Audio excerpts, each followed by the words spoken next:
Hi there, Kim from Expression Artworks. I have this wood that I'm going to be using. This beautiful print from Decoupage Stencil. Dixie Belle chalk paint in Vintage Duck Egg. Another Dixie Belle chalk paint in Fluff.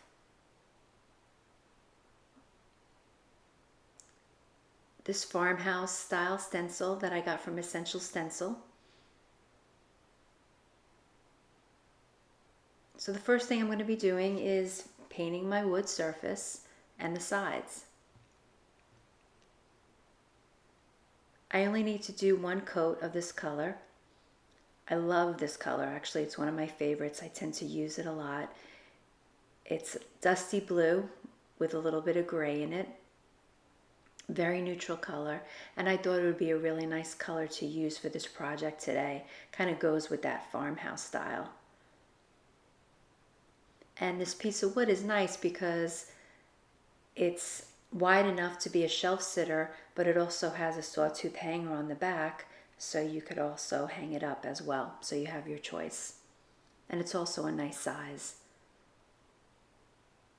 So as that starts to dry, I'm going to take my print, and there's two prints on this sheet, so I only wanted to use the top one. So I added a little bit of water to the cup using a small brush and just kind of dampened around the edges because I wanted to have more of a teared, frayed look. Now, of course, if you were applying it on a piece of wood and it was covering the whole wood, you could just cut it out with straight line using a scissor and have straight lines. But because I knew that this was going to be a lot smaller than my wood surface, I wanted it to have more of a jagged, frayed look. So using the water is a nice technique for that. I applied a thin coat of Mod Podge to the back so I could adhere it to the wood, and I was applying the print on the left side.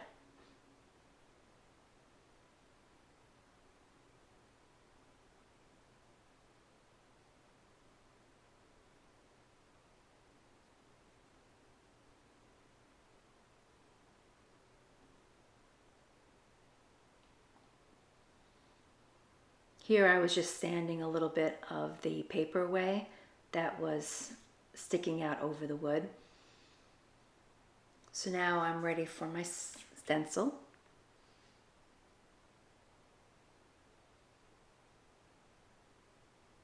I decided on where I wanted it to be, and I just added a little bit of tape to the edging just to secure it as I was painting.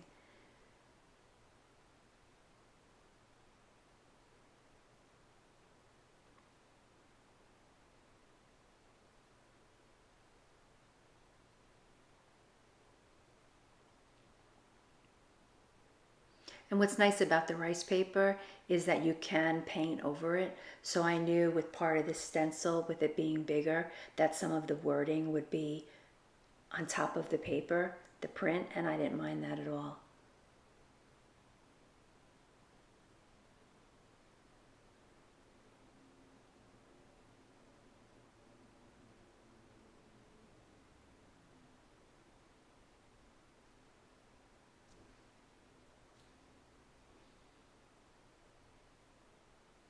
And you could see when I lift it up, you'll see how some of the wording is right over the paper, and it came out great.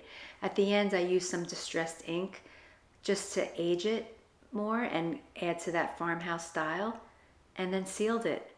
Thanks for watching.